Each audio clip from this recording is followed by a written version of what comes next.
আল্লাহ পাক রব্বুল আলামিন দলে দলে পালাক্রমে আমাদেরকে পৃথিবীতে পাঠাচ্ছেন। এক দলকে পাঠান, আরেক দলকে নিয়ে যান, তারপর আরেক দলকে পাঠান, আরেক দলকে নিয়ে যান। কেন এভাবে পাঠান এবং কেন নিয়ে যান তার কারণ বর্ণনা করে কোরআনের বিভিন্ন আয়াতে আল্লাহ বলেছেন, লিয়াবলুয়াকুম, তোমাদের পরীক্ষা করার জন্য। প্রথমেই মনে রাখি, আল্লাহ আমাদেরকে পৃথিবীতে পাঠান এমনিতেই না, পরীক্ষা করার জন্য। পরীক্ষা করার জন্য। কিসের পরীক্ষা? পরীক্ষাটা কিসের? আমরা কে পরকালের চিরস্থায়ী জীবনে জান্নাতের যোগ্য আর কে জাহান্নামের যোগ্য, এইটা পরীক্ষা করা। কোনো মানুষ যদি কোনো মানুষের পরীক্ষা নেয়, তাহলে পরীক্ষক পরীক্ষার মাধ্যমে পরীক্ষার্থীর যোগ্যতা জানতে চায়। যেমন ধরুন, একজন শিক্ষক একাধারে একটা বৎসর পর্যন্ত 50 জন ছাত্রকে লেখাপড়া করাইলেন। কোন কোন ছাত্র পড়া শিখল আর কোন কোন ছাত্র পড়া শিখল না, তা জানার জন্য তিনি ছাত্রদের পরীক্ষা নেন। তাহলে মানুষ যদি কোনো মানুষের পরীক্ষা নেয়, উদ্দেশ্য থাকে পরীক্ষার্থীর যোগ্যতা জানা, কে পাশ করার যোগ্য আর কে ফেল করার যোগ্য, এটা পরীক্ষক জানতে চায় বলে পরীক্ষার্থীদের কাছ থেকে পরীক্ষা নেয়। কিন্তু আল্লাহ যে আমাদেরকে দুনিয়াতে পরীক্ষার জন্য পাঠান, আমরা কে জান্নাতের যোগ্য আর কে জাহান্নামের যোগ্য, এটা পরীক্ষা করার জন্য। তাহলে কি আল্লাহ আমাদের যোগ্যতা আল্লাহর জানা নাই? পরীক্ষা নেবেন না? এটা কিন্তু একটা কঠিন প্রশ্ন। শিক্ষক ছাত্রদের পরীক্ষা নেয় কে শিখলো পড়া আর কে শিখলো না, এটা জানার জন্য। আল্লাহরও কি জানা নাই কোন মানুষটা জান্নাতের যোগ্য আর কোন মানুষটা জাহান্নামের যোগ্য? আছে। আল্লাহ কেন পরীক্ষা নেবেন? এই প্রশ্নের জবাব হলো, এখানেই মানুষের পরীক্ষা আর আল্লাহর পরীক্ষায় বেশ কম।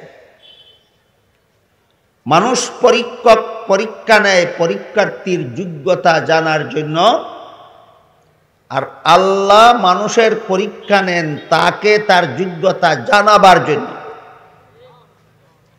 দুনিয়াতে যাও, তোমার কার্যকলাপের দ্বারা তুমি জেনে নাও তুমি জান্নাতের যোগ্য না জাহান্নামের যোগ্য। আমি আল্লাহর আগে থেকেই জানা আছে। আবু জাহাল দুনিয়াতে আসবে, কি দুনিয়াতে আসলে পরে কি করবে, আল্লাহর আগেই জানা ছিল। ফেরাউন দুনিয়াতে আসলে কি করবে, আল্লাহর আগেই জানা ছিল। নমরুদ দুনিয়াতে আসলে কি করবে, আল্লাহর আগেই জানা ছিল। নবী রাসূলগণ এবং তাদের উম্মতগণ দুনিয়াতে আসলে কি করবেন, তাও আল্লাহর আগেই জানা ছিল। তাহলে পাঠালেন কেন? কিয়ামতের দিন জাহান্নামে দেওয়ার সময় যেন জাহান্নামীরা একথাটা বলতে না পারে, আমরা তো বুঝলাম না কোন অপরাধে জাহান্নামী হলাম। এমন কথা বলার সুযোগটা বন্ধ করার জন্য আল্লাহ সবাইকে দুনিয়াতে পাঠাচ্ছেন। তোমার জীবনের কার্যকলাপের দ্বারা তুমি নিজে জেনে নাও তুমি জান্নাতের যোগ্য না জাহান্নামের যোগ্য। এবার বলুন তো, হাসরের মাঠে আল্লাহ যখন ঘোষণা দিবেন আবু জাহাল জাহান্নামী, আপনারা কি জানেন? হাসরের মাঠে আল্লাহ যখন ঘোষণা দেবেন আবু জাহাল জাহান্নামী, আবু লাহাব জাহান্নামী, নমরুদ জাহান্নামী, ফেরাউন জাহান্নামী, এরা কি বলতে পারবে আমরা তো বুঝলাম না কোন দোষে জাহান্নামী হইলাম? কারণ তোমার জীবনের কার্যকলাপ তোমার সামনে আছে। এটার জন্যই পাঠাইছিলাম দুনিয়াতে, যেন জাহান্নামে যাওয়ার সময় বলতে না পারো কোন দোষে জাহান্নামী হইলাম, আমি তো বুঝলাম না। বুঝে নাও, দুনিয়া থেকে বুঝে আসো। এই বিষয়টা আমি একটা উদাহরণ দিয়ে আপনাদের বোঝাবার চেষ্টা করি। সেটা হলো, একদল পরীক্ষার্থী ছাত্র পরীক্ষার হলে বসে প্রশ্নপত্র হাতে নিয়ে যখন লেখা শুরু করলো, আপনাদের জানা মতো কি সমস্ত পরীক্ষার্থীরাই প্রশ্নের সঠিক জবাব লেখে, না কেউ কেউ ভুলও লেখে? কেউ লিখতে পারে না, কেউ লিখতে পারে। প্রশ্নের সঠিক জবাবটা কেউ লিখতে পারে, কেউ লিখতে পারে না। যারা সঠিক জবাব লিখতে পারছে না পরীক্ষার হলে বসে বসে, তারা কি ফল ঘোষণার পরে বুঝবে পাস না ফেল, না পরীক্ষার হলে বসে বসেই মনে মনে টের পাওয়ার কথা? ঠিক তেমনি ভাবে দুনিয়াটাকে আল্লাহ সমস্ত মানুষের জন্য পরীক্ষার হল বানাইছে। হাসরের মাঠে তোমার নামে জান্নাতের ঘোষণা হবে না জাহান্নামের ঘোষণা হবে। দুনিয়ার জীবনে তোমার কার্যকলাপের দিকে তাকালেই তুমি টের পাওয়ার কথা। কি বলে? টের পাওয়ার কথা না? তোমার কার্যকলাপের দ্বারা তুমি বুঝে নাও তুমি জান্নাতের যোগ্য না জাহান্নামের যোগ্য। যেন হাসরের মাঠে তোমাকে জাহান্নামী বলে ঘোষণা দিলে এই কথা বলতে না পারো, আমি তো বুঝলাম না কোন দোষে জাহান্নামী হলো। অথচ আল্লাহ পাক রব্বুল আলামিন যতগুলি মানুষ সৃষ্টি করেছেন, প্রতিটি মানুষের জন্যই জান্নাতে একটি করে বাড়ি নির্মাণ করেছেন। এমন একটা মানুষ আল্লাহ সৃষ্টি করেননি যার জন্য জান্নাতে একটা বাড়ি বরাদ্দ করেন। সমস্ত মানুষের জন্যই একটি করে বাড়ি আল্লাহ জান্নাতে বরাদ্দ করে রেখেছেন, কিন্তু ঘোষণা দিয়েছেন এই বাড়িগুলি আমি তোমাদের জন্য বরাদ্দ করেছি বিনামূল্যে বিতরণ করার জন্য নয়, ফ্রি দেওয়ার জন্য নয়। আমি আল্লাহর কাছ থেকে এই বাড়ি যার যার নামে বরাদ্দ করা বাড়িগুলি কিনে নিতে হবে। আর এই জান্নাতের বাড়িগুলি কিনে নেওয়ার জন্যই তোমাদেরকে দুনিয়াতে পাঠাচ্ছি। যারা আমার পরীক্ষায় পাশ করবে তারাই জান্নাতের খরিদ্দার হতে পারবে, যারা আমার পরীক্ষায় ফেল করবে তারা জান্নাতের খরিদ্দার হতে পারবে না। আল্লাহর কাছ থেকে জান্নাতের বাড়িগুলি কিনে নিতে পারবে কারা? এর বিবরণ দিয়ে আল্লাহ পাক রব্বুল আলামিন বলেন, ইন্নাল্লাহা আশতারা মিনাল মুমিনিনা আনফুসাহুম ওয়া আমওয়ালাহুম বিআন্না লাহুমুল জান্নাহ। আমার জান্নাতের তৈরি করা বাড়িগুলি আমি বিক্রি করব মুমিন মুসলমানদের কাছে। বেদিন কাফিরের নামেও জান্নাতে বাড়ি বরাদ্দ করা আছে। এরা ইসলাম ধর্ম গ্রহণ না করার কারণে এরা জান্নাত খরিদের কাস্টমার হওয়ার যোগ্যতা রাখে না। জান্নাত খরিদের কাস্টমার হওয়ার যোগ্যতা রাখে না। আমাদের বর্তমান সমাজে এই ব্যাপারটা নিয়ে দারুণ বিভ্রান্তি ছড়ানো হচ্ছে। এমন অপপ্রচার চালানো হচ্ছে যে ইসলাম ধর্ম যারা পালন করে তারাও আল্লাহর অনুমোদিত ধর্মই পালন করে, ভিন্ন ধর্ম যারা পালন করে তারাও আল্লাহর অনুমোদিত ধর্মই পালন করে বলে অপপ্রচার চালানো হচ্ছে। অথচ আল্লাহ পাক রব্বুল আলামিন কোরআনের এক আয়াতে বলেন, মাইয়াবতাগি গায়রাল ইসলামি দীনান ফালাই ইউকবালা মিনহু ওয়া হুয়া ফিল আখিরাতি মিনাল খাসিরিন। ইসলাম ছাড়া আর কোনো ধর্ম যারা পালন করবে তাদের ধর্ম কখনো আল্লাহর কাছে গ্রহণযোগ্য হবে না। পরকালে এরা ক্ষতিগ্রস্ত অর্থাৎ চিরস্থায়ী জাহান্নামীদের অন্তর্ভুক্ত। পরিষ্কার ভাষায় আল্লাহ বলে দিলেন কিনা জান্নাতের পরিত্রাণ হতে গেলে ইসলাম ধর্ম পালন করতে হবে। কি বলেন? আল্লাহ জান্নাতের প্রতিটি মানুষের জন্যই একটি করে বাড়ি বরাদ্দ করে রেখেছেন। ফ্রি দেবেন না, আল্লাহর কাছ থেকে কিনে নিতে হবে। আর জান্নাত কিনার পরিত্রাণ হতে পারবে শুধুমাত্র মুমিন মুসলমান। অন্য ধর্মাবলম্বীরা জান্নাত কিনার পরিত্রাণ হতে পারবে না। পরিষ্কার ভাষায় আল্লাহ কোরআনে বলে দিয়েছেন। এখানে এসে একটা জটিল প্রশ্ন জাগে, সেটা হলো আল্লাহ তো কোরআনে একটাও বলে দিয়েছেন লা ইকরাহা ফিদ্দীন, ধর্মের বেলায় বল প্রয়োগ চলবে না। সমস্ত ধর্মাবলম্বীরাই আপন আপন ধর্ম পালনে স্বাধীন। এটাও আল্লাহ কোরআনে সমস্ত ধর্মাবলম্বীরা দুনিয়াতে যার যার ধর্ম পালনে স্বাধীন। তাই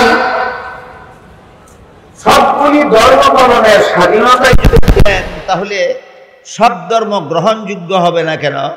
আর গ্রহণযোগ্যই যদি হবে না, তাহলে স্বাধীনতা দিলেন কেন? প্রশ্নটা কি বুঝতে পারলেন আপনারা? হুবহু এমন প্রশ্নই তো পরীক্ষার হলের বেলায় চলে। কোন পরীক্ষার্থী ছাত্র যদি পরীক্ষার হলে প্রশ্নের জবাব ভুল লেখে, বাধা দেওয়া যায়? বাধা না দেওয়ার মানে কি পাশ করবে? পাশ যদি করবে না, তাহলে এমন ভুল লিখতে বাধা দিতে পারবো না কেন? আর বাধাই যদি দিতে পারবো না, তাহলে পাশ করবে না কেন?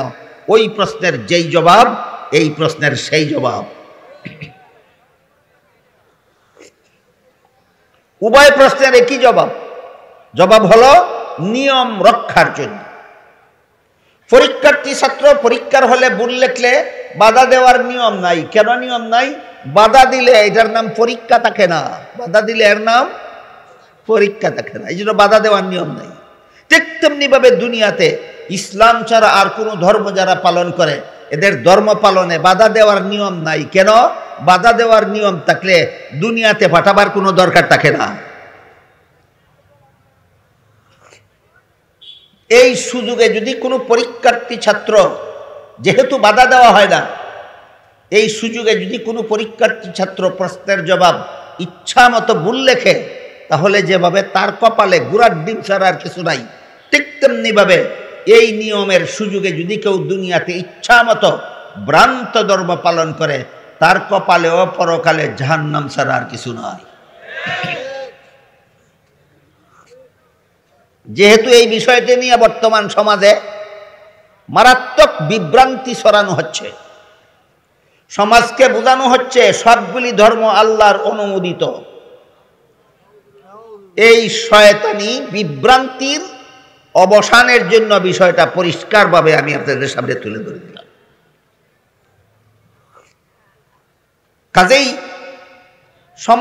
প্রতিটি মানুষের জন্য আল্লাহ জান্নাতে একটি করে বাড়ি বরাদ্দ করে রাখলেও এগুলি আল্লাহ ফ্রি দিবেন না বিক্রি করবেন? তাদের কাছে, একমাত্র ইসলাম ধর্মাবলম্বীদের কাছে।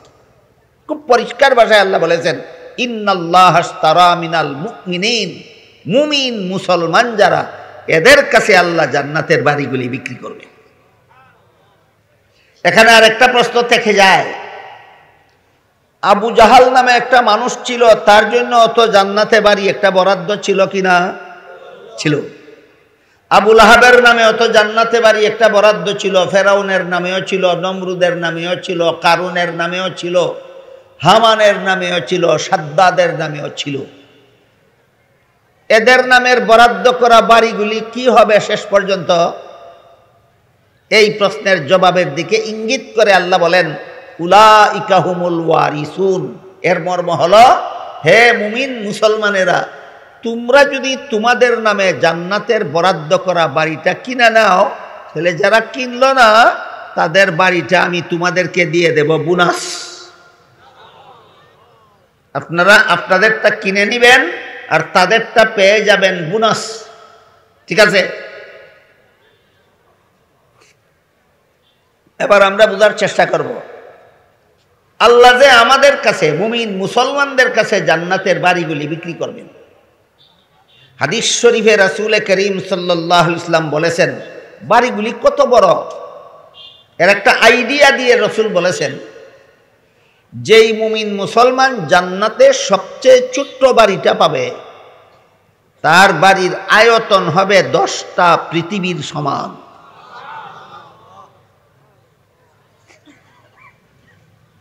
ধরেন আপনারা এখানে যারা বসা আছেন, আপনাদের মধ্যে যেই লোকটা সবচেয়ে ছোট্ট বাড়িটা পাবে জান্নাতে, কত বড় হবে?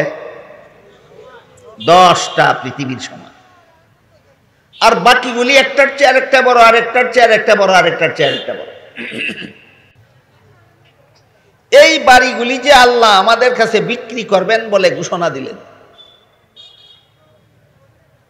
খরিদ করার, কিনে নেওয়ার পদ্ধতি কি? কি মূল্য আমাদের পরিশোধ করতে হবে আল্লাহর কাছে? এই মূল্যের বিনিময়ে আল্লাহ আমি আমার নামের বরাদ্দ করা জান্নাতের বাড়িটা কিনে নিলাম। খুব পরিষ্কারভাবে আল্লাহ বলেন, মুমিনের জান আর মাল। হে মুমিন মুসলমান, তোমার জান আমি আল্লাহর কাছে বিক্রি করো, তোমার মাল আমি আল্লাহর কাছে বিক্রি করো, এর বিনিময়ে তুমি আমার জান্নাতের খরিদ্দার হয়ে যাও। আল্লাহ পাক রব্বুল আলামিন মুমিনদের কাছে যে জান্নাতের বরাদ্দ করা বাড়ি বিক্রি করবেন, মূল্য সাব্যস্ত করে দিলেন কতটা জিনিস? 2টা, জান এবং মাল। এবার বলুন তো, বেচা কিনার নিয়মে আমি আমার 1 মণ ধান আপনার কাছে 1000 টাকা মূল্যে বিক্রি করব বলে বেচা কিনা চুক্তি হয় না বেচলাম বলতে হবে? বেচবো বললে বিক্রি হয় না বিক্রি করলাম বলতে হবে? হ্যাঁ, বিক্রি করলাম বলতে হবে। আর আপনিও আমার কাছ থেকে 1 মণ ধান 1000 টাকা মূল্যের বিনিময়ে কিনবো বললে কিনা হবে না কিনলাম বলতে হবে? কিনলাম বলতে হবে। ঠিক এই নীতিটা বহাল রেখে আল্লাহ বলেছেন, হে মুমিন মুসলমানেরা, তোমাদের জান মালের বিনিময়ে আমার জান্নাত তোমাদের কাছে বিক্রি করে দিলাম। ইশতারা বলেছেন, ইয়াশতারি বলেন।